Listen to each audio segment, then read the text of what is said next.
우리나라 민법에 1977년에 새로운 법 하나가 생겼는데 유류분 제도법이라는 것이 새로 만들어졌습니다.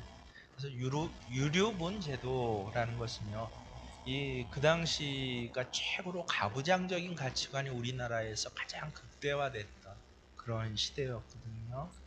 그래서 그런 가치관 안에서 한 가정 안에 뭐 아내, 여성이라든지 딸들, 또 가정 내 약자가 상속에서 이 가부장에 의해서 일방적으로 제외가 되는 것이에요. 야, 재산은 다 아들 거야. 뭐 여자가 가져서 뭐해? 배워서 뭐해?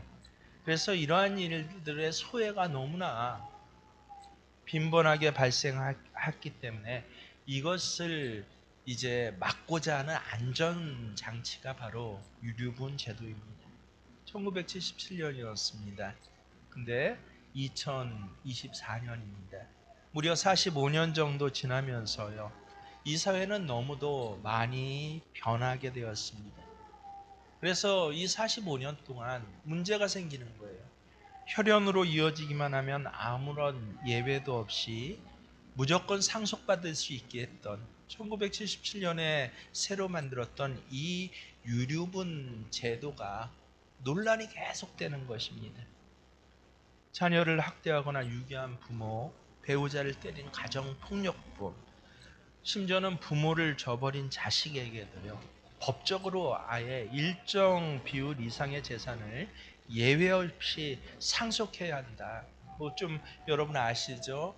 그래서 100이라는 재산이 있으면 2분의 1, 50은 아내의 것으로 무조건 상속이 됩니다.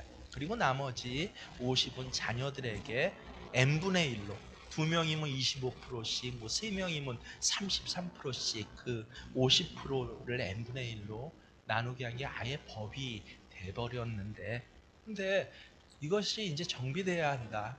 너무나 이 유류분 제도를 악용하는 사람들이 많이 늘었기 때문이다 해서, 그래서 어떻게 됐습니까?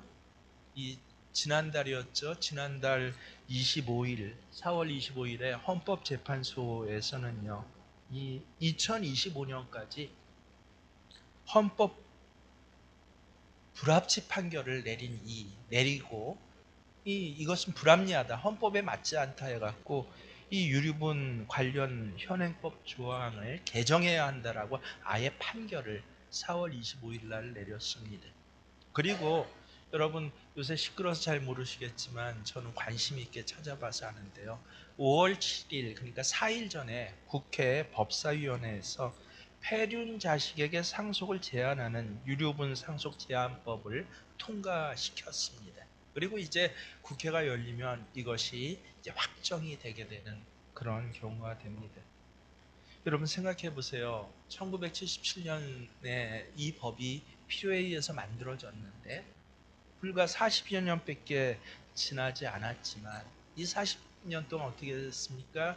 야, 자녀와 여성, 아내를 학대하고 차별하는 그런 부모 때문에 유분 제도를 법을 만들었지만 이제는 정반대 180대로 이 부모를 오히려 학대하는 자녀들 때문에 유류분 제도 상속을 제한시키는 법을 그렇게 새로 만들어야 하는 것이 우리나라의 현 실정이 되었습니다.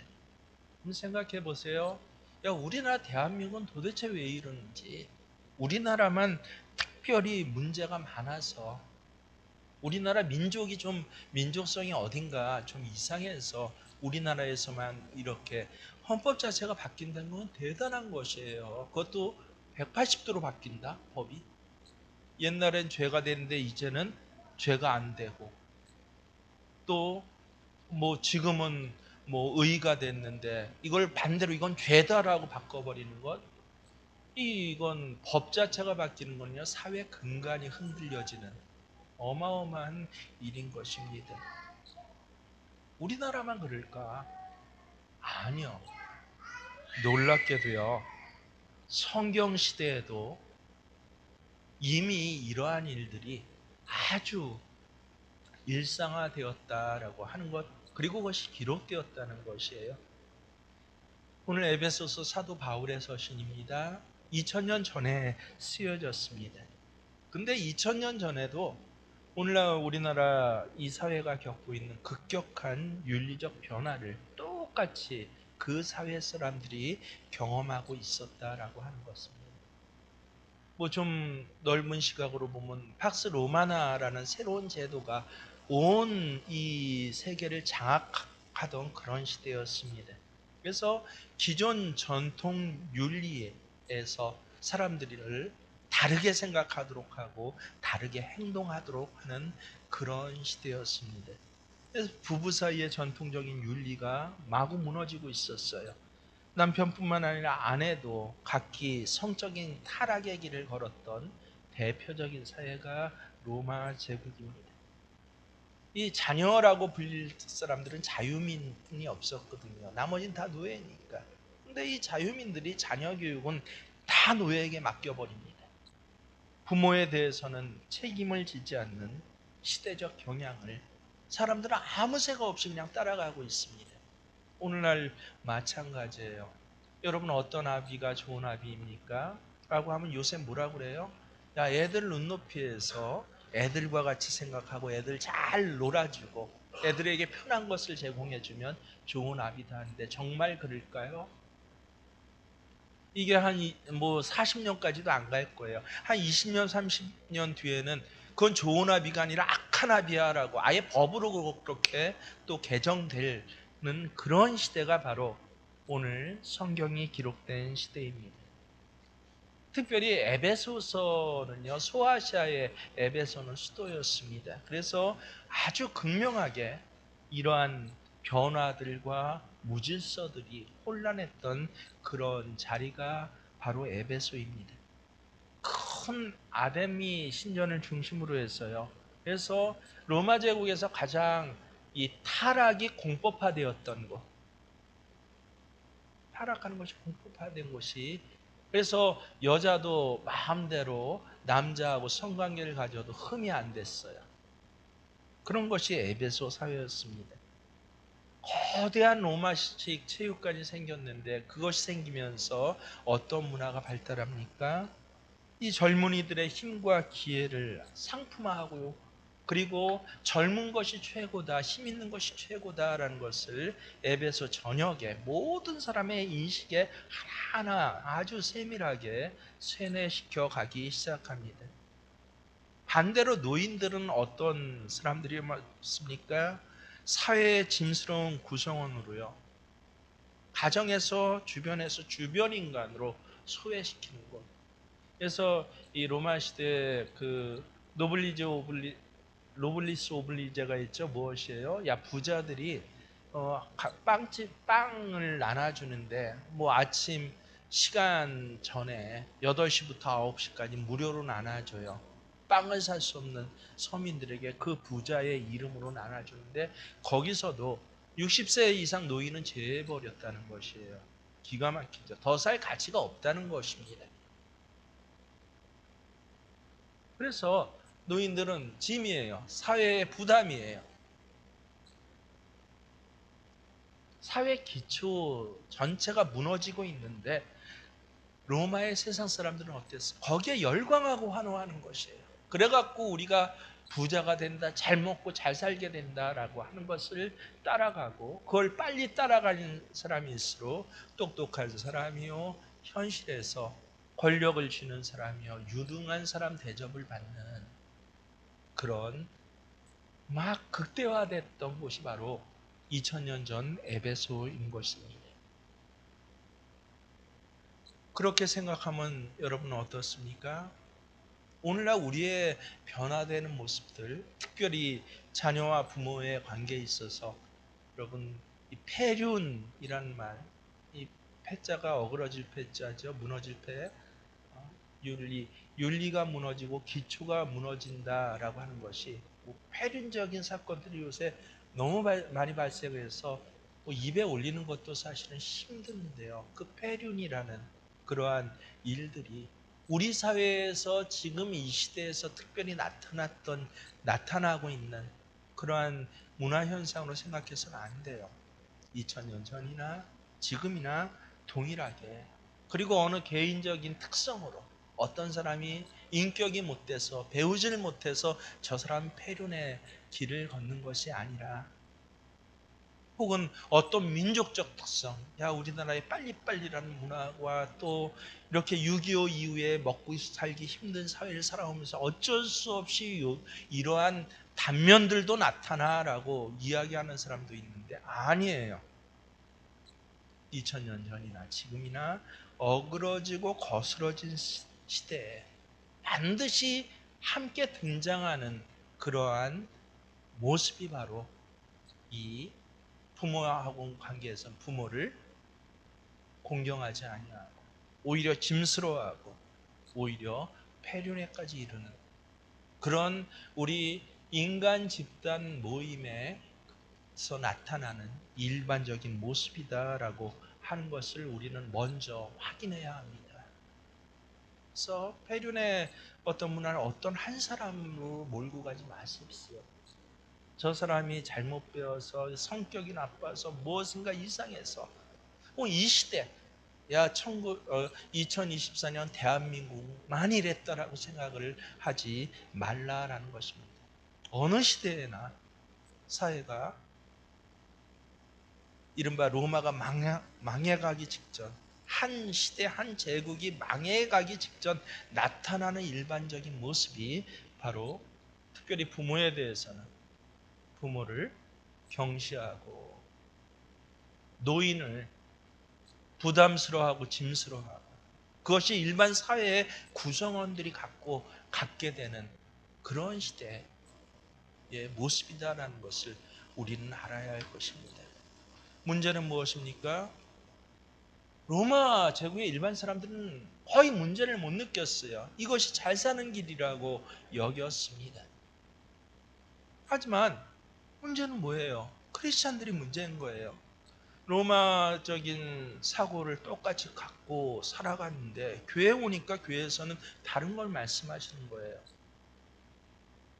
10계명을 배우는데 5계명이 무엇이에요? 내 부모를 공경하라. 야, 하나님 말씀인데 이걸 꼭 지켜야 되는데, 하나님 말씀은 근데 부모를 공경하지 않는 세대, 거기에 물들어 살면서, 그래서 마음에 뭐가 일어요?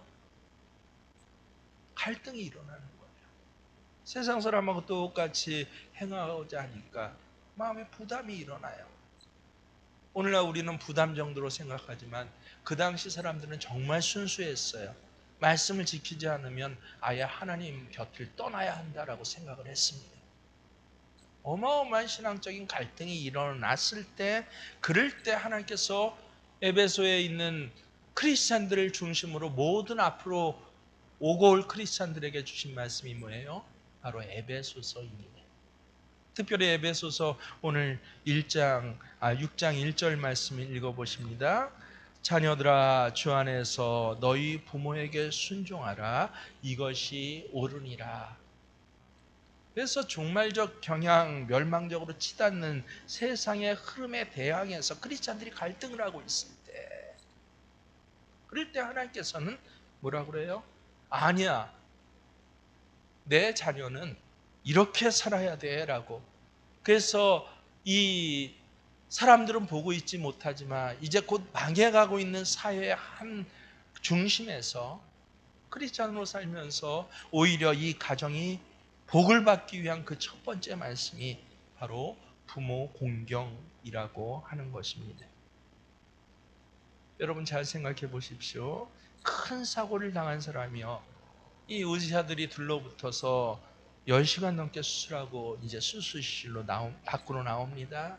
밖에서 애타게 기다리던 가족들이 의사 선생님이죠. 그때 선생님 도대체 뭐를 물어요? 내 남편 살 수 있겠습니까? 내 자식 살 수 있겠습니까? 라고 다 묻지 않습니까? 여러분 생각해 보세요. 의사가 점쟁이입니까? 살지 죽을지 어떻게 합니까? 아니에요. 알아요. 의사는 알 수 있습니다. 어떻게 합니까? 의사가 쪽집게 점쟁이라서 알 수 있는 것이 아닙니다. 바이탈 사인을 보고 알 수 있는 것이에요. 활력증후라고 불려지는 이 사인만 보면요, 이 수술 후에 이 사람의 바이탈 사인, 호흡과 체온과 심장 박동을 이 그래프로 보여지는 이 그래프를 보면 이 사람이 살지 죽을지 의사들은 안다라고 하는 것입니다. 마찬가지입니다. 그럼 세상을 따라가 보니까 이제 점점 힘들죠. 가정이 무너지는 것이 정상적인 영적인 눈을 가진 사람 보이는데, 도대체 이 시대에서 우리 가정이 살아날 수 있습니까? 없습니까? 라고. 성경은 뭐라 그래요? 알 수 있어요? 없어요? 알 수 있다라고 하시는 거예요. 어떻게 알 수 있습니까? 가정의 바이탈 사인을 보여주는 눈에 보이는 그래프가 있다라고 하는 것입니다. 그 그래프의 맨 처음 시작점이 뭐예요? 바로 부모 공경이라는 것입니다. 즉 부모를 공경하는 가정은요, 살아날 수 있는 가정일 뿐만 아니라 하나님이 복 내려주시는 가정이고, 반대로 그 시대가 어떤 2000년 전이든지 1500년 전이든지 500년 전 조선시대이든지 지금 한국 사회든지요, 부모를 공경하지 않는 가정은 살 소망이 없는 가정이라고 그렇게 말씀하시는 것입니다. 참 신비로운 것은요, 여러분 부모할 때 한자어로 뭐예요? 아비부, 어미모. 그래서 아빠, 엄마를 합쳐서 우리는 부모라고 하잖아요. 근데 성서 저희 히브리어에서 부모는 뭐로 그렇게 표기된 줄 아십니까? 코누시인이라는 히브리어예요. 아비부 어미모가 아니라 코누시는 뭐냐면 살리다, 그리고 생기 있게 하다라는 그런 단어입니다. 그래서 살리는 사람, 생기 있게 하는 사람, 풍성하게 하는 사람이 누구라고요? 그게 부모다라고 하나님께서 아예 그렇게 정해 주신 것입니다.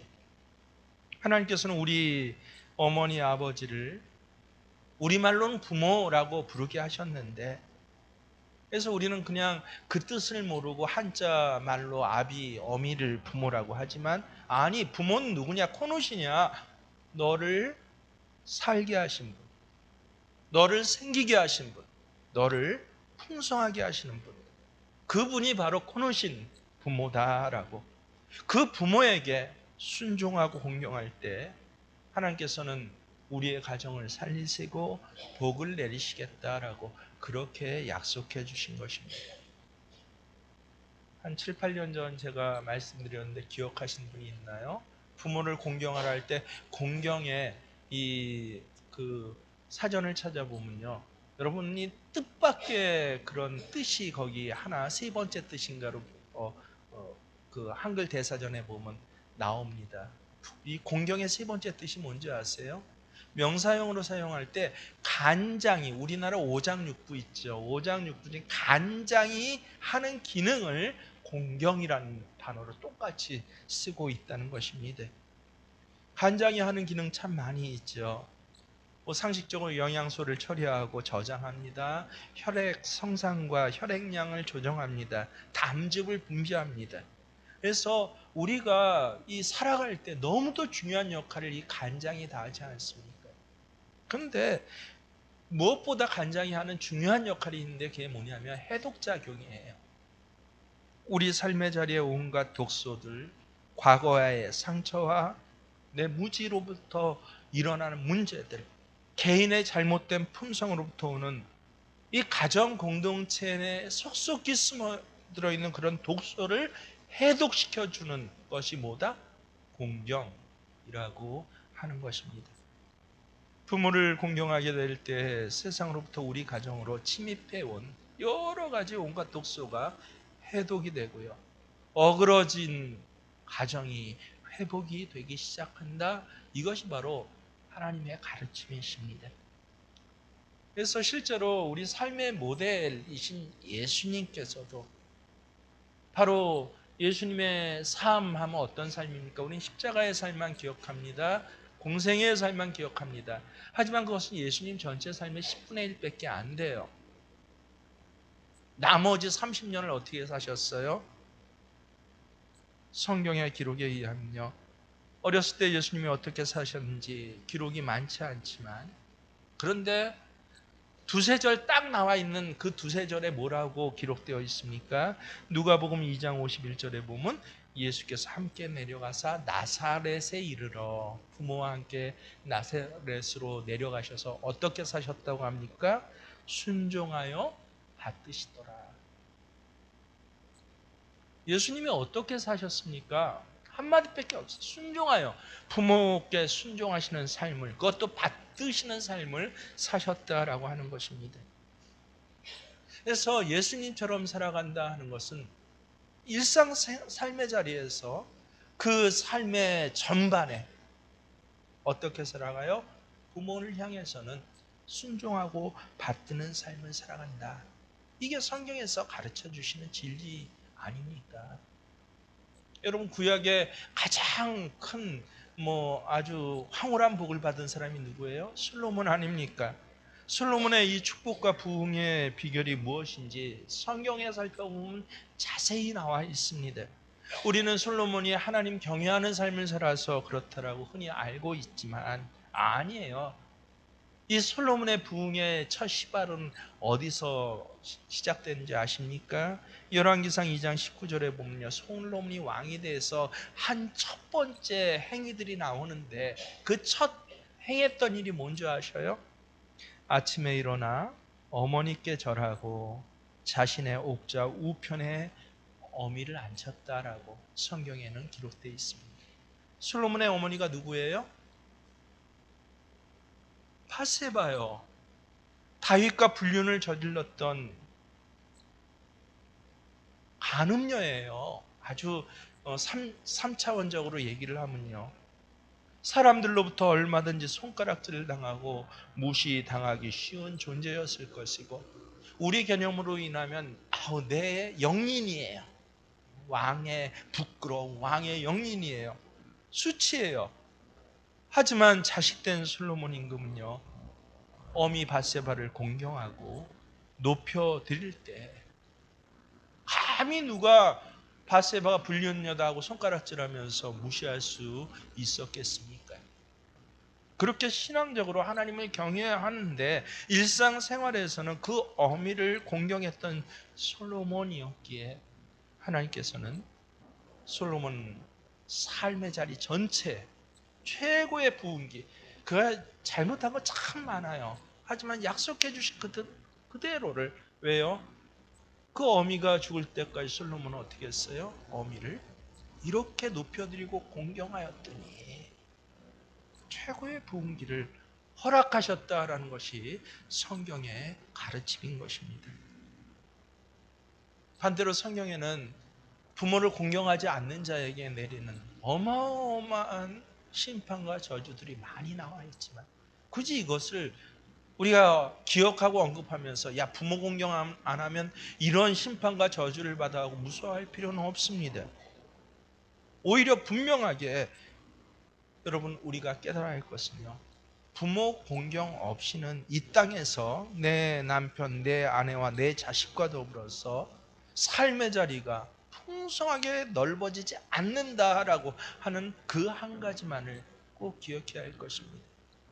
눈 넣어도 안 아픈 자식입니다. 요새 자식 교육에 대해서는요, 아예 안 낳아서 키우는 사람도 있고 하나만 낳아서 키우는 사람도 있지만 마치 떠받들며 살잖아요. 모든 가정의 시간, 물질 중심이 이 자식 웃고 우는데, 또 세상에 비교해서 그만큼의 옷을 입히고 그만큼의 대우를 해주는데 있다라고 하지만 이건 당연한 어미의 아비의 사랑인 것이에요. 그것 자체를 갖다가 타박하거나 문제시하는 것 옳지 않습니다. 하지만 그 뒤에 그 부모에 대해서는 어떻게 하고 있느냐?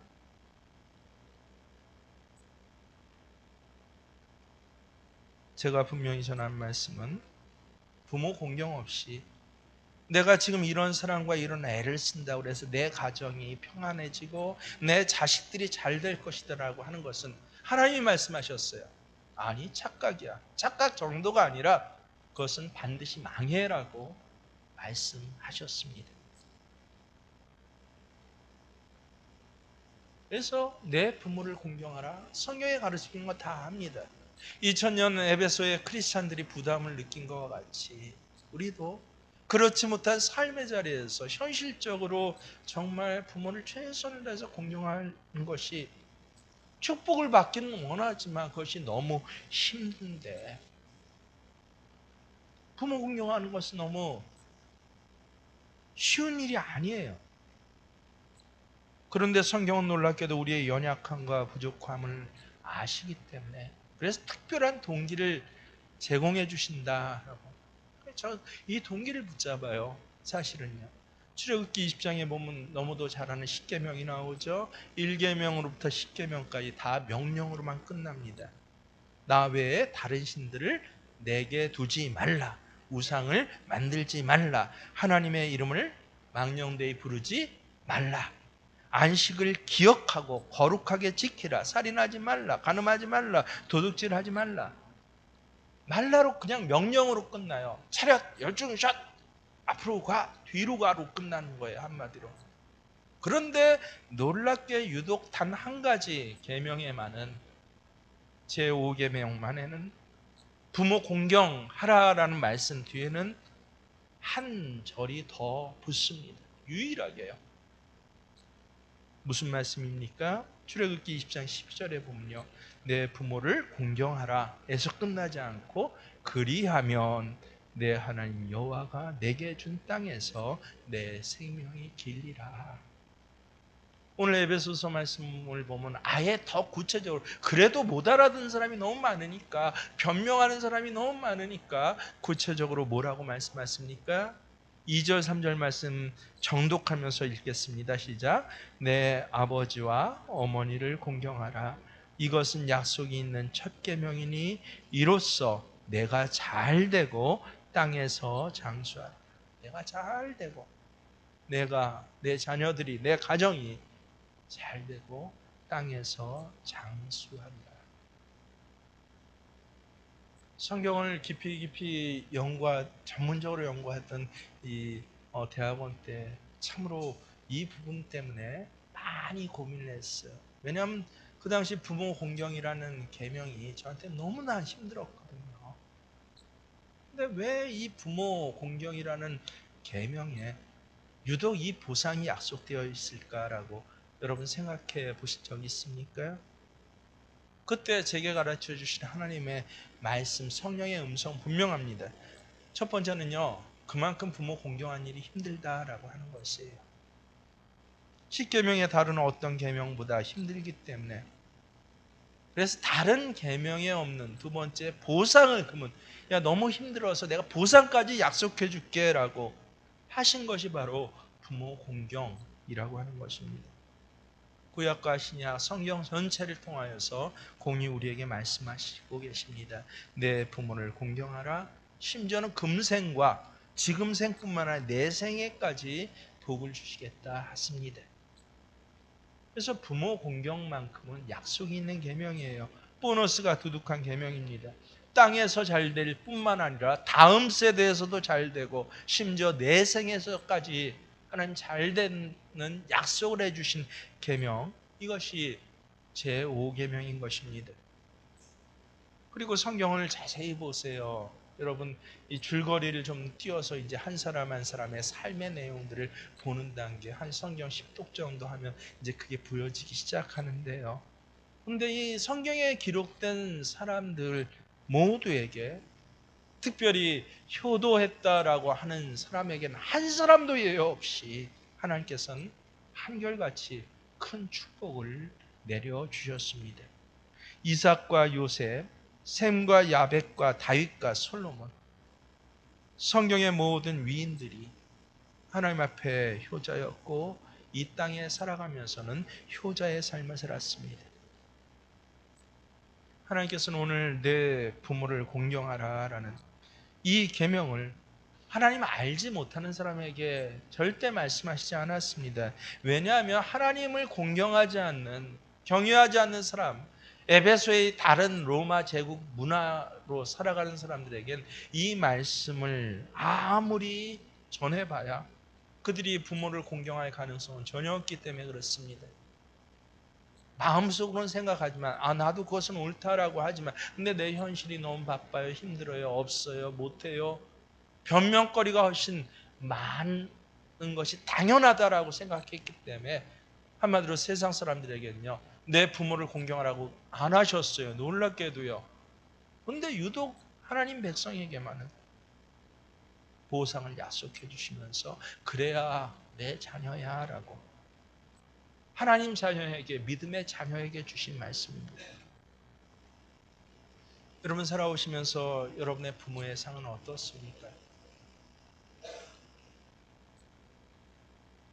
제 세대 안팎에 가진 부모의 상은요, 우리에게 상처와 고통을 준 그런 부모에 대한 기억을 너무도 많이 가진 사람들이 많이 있습니다.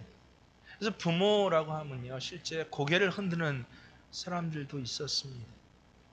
하지만 세상에선 그렇게 살았지만, 근데 그 사람들이 하나님 믿고 하나님 자녀가 되었어요. 이 하나님 자녀 된 사람은 하나님께서 뭐라고 그러십니까? 여인이 어찌 그 젖 먹는 자식을 잊겠으며 자기 태에서 난 아들을 긍휼히 여기지 않겠느냐. 이건 본성이에요. 그래서 자기 태에서 난 자식을 어떻게 사랑하지 않고 어떻게 긍휼히 불쌍히 여기지 않겠습니까? 그런데 놀랍게도 뭐라고 그래요? 그들은 혹시 잊을지라도, 세상의 여인들, 세상의 어미들은요, 자기 태에서 난 자식을 잊어버릴 때가 온다는 거예요. 근데 바로 그때 어떻게 하셔요? 나는 너를 잊지 아니할 것이라. 아예 나는 너를 내 손바닥에 새겼다. 하나님 자녀에게 주신 하나님의 약속입니다. 이 놀라운 약속에 감격해서, 그래서 부모를 공경하지 못할 이유가 너무도 많아요.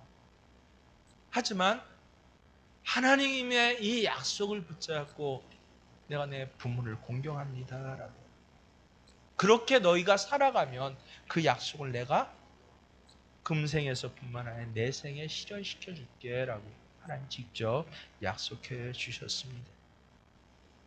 꼭 여러분의 부모가 여러분에게 상처를 주고 여러분의 삶의 자리에서 많은 어둠과 고통을 주었을지라도, 하나님은 그 부모보다 더 나를 긍휼히 여기셨고 내가 받았던 상처보다 더 큰 은혜를 예수 믿고 하나님 자녀된 나에게 주셨습니다. 그 은혜를 과거의 상처 때문에 빼앗기지 않기를 바라시는 거예요. 왜냐하면 하나님의 법칙이니까. 아무리 내가 사랑하는 사랑스러운 하나님의 자녀라고 할지라도 부모 공경하지 않고는 이 땅에 살아갈 때 너한테 복 없을 것이야 라고 하나님 그렇게 질서를 만드셨어요.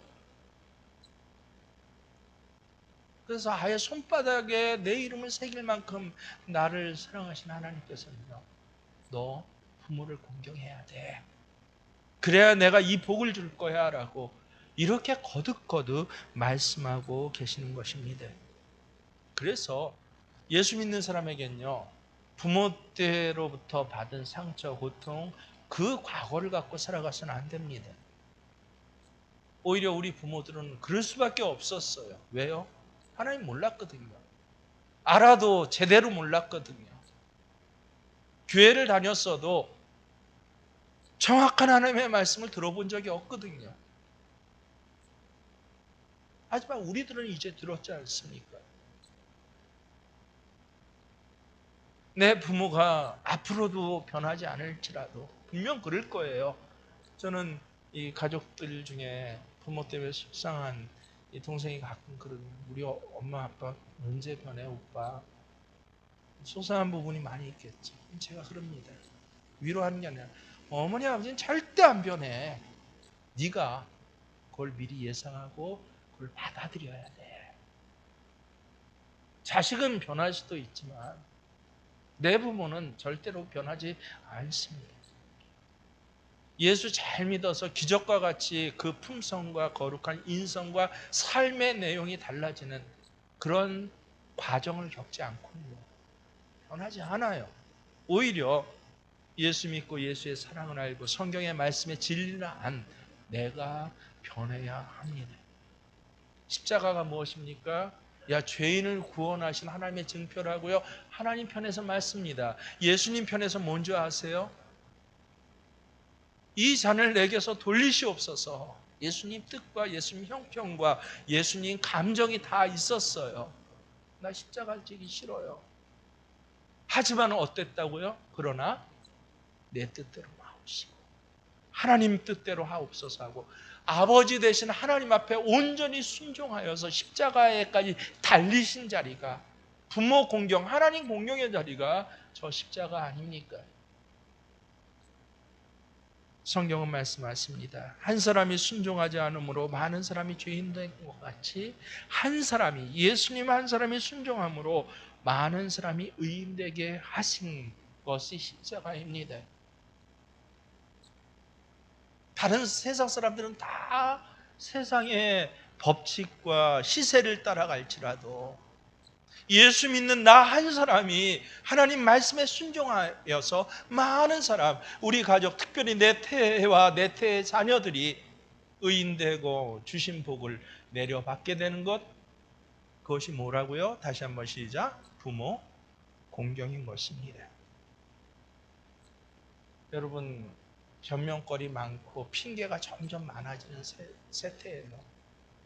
세상에 희한하고 이상한 일들이 요새 너무 많이 전해지다 보니까 야, 이 왼쪽이 오라 오른쪽이 오라, 아이 난 중도를 가겠어, 별 사람들이 다 많아지는 시대에 하나님은 명확하게 말씀하십니다. 부모 공경은 자녀의 마땅한 의무이자 의무로 그치는 것이 아니라 이 부모 공경을 통해서 하나님께서는 약속하신 그 복을 모두 내려주시겠다.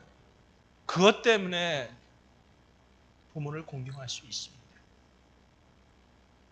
그것 때문에 세상의 여러 조건과 여러 변명과 상황보다 오히려 하나님 말씀이기 때문에, 약속이기 때문에, 그것도 축복의 약속이기 때문에 우리는 부모를 공경할 수 있는 것입니다. 부모 공경 없이 여러분과 여러분의 자녀들 앞으로 5년 뒤, 10년 뒤가 잘 될 거라고 절대 생각하지 마십시오. 하나님께서 아예 정해놓으신 하나님의 법칙입니다. 공경할 수 없는 이유가 참 많아요. 제가 들어봐도 또 제 상황에 살아왔던 모든 관계들을 만나봐도 눈물이 흐를 정도로 처참한 일들이, 부모에게 상처 준, 자녀에게 상처 준 이 부모가 훨씬 많은 시대, 그런 시대를 우리는 지금 살아가고 있지만, 하지만 이 저주는 내 대에서 끊어야 합니다. 그래야 내 자녀 때 하나님 주신 복이 실제 실현되고 살아갈 수 있는 것입니다. 예수님의 십자가의 최고의 순종을 기억하면서, 그래서 오늘 어버이날 특별히 맞이하여서 내가 지난 1년 동안 내 부모에게 어떻게 했나, 세태대로 했는지 참 눈물을 흘리면서도 하나님의 말씀을 붙잡았는지 되새기시고 부디 복받는 길을 선택하시는 우리 세림교회 믿음의 자녀들, 하나님의 자녀들 되시길 주의 이름으로 축원합니다. 우리 함께 결단하면서 어머니의 마음으로 함께 결단합니다. 찬송은 아니지만 하나님의 말씀과 같은 가사에 내가 아멘합니다.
정말 세상이 너무 빨리 변하고 세상의 지식과 상식과 행동의 양식들이 너무 너울처럼 급변해서 헉헉거리면서 따라가면서도 이것이 옳은지 아닌지 참으로 모르는 시대에 살면서 고민할 생각도 없이 또 새벽부터 일어나서 세상을 따라가야 하는 우리의 모습들을 바라봅니다.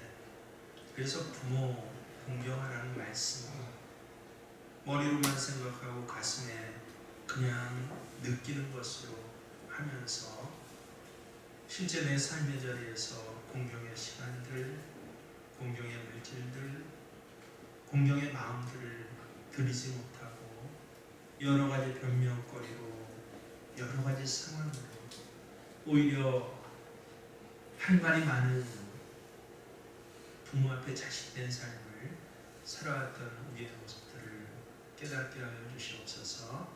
오늘 주신 하나님의 약속의 말씀이 내 내일이고 현실입니다 라고 고백하면서 내가 오늘 내 자녀를 사랑하는 만큼 이 자녀가 잘 되길 바라는 만큼 내가 예수 믿었던 시간들과 그 은혜가 그저 죽어서 천국 가는 것이 아니라 이 생에서 잘 되고 형통하기를 원하는 만큼 오늘 주신 말씀 앞에 아멘으로 화답하게 하시고 상황적으로 결코 쉽지 않는 부모를 공경하는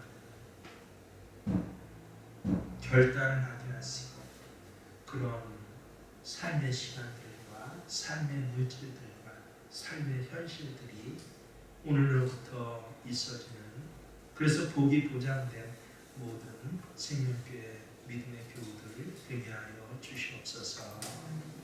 이제는 우리 주 예수 그리스도의 은혜와 하나님 우리 아버지의 지극하신 사랑하심이 성령님께서는 우리가 하나님 말씀 앞에 힘들지만 믿음으로 아멘할 때마다 그 자리에 항상 동행하여 주셔서 일으키시고 세워주시고 역정케 하시고 또 충만케 하시는 역사하심이 함께 하시길 간절히 축원하옵나이다. 아멘.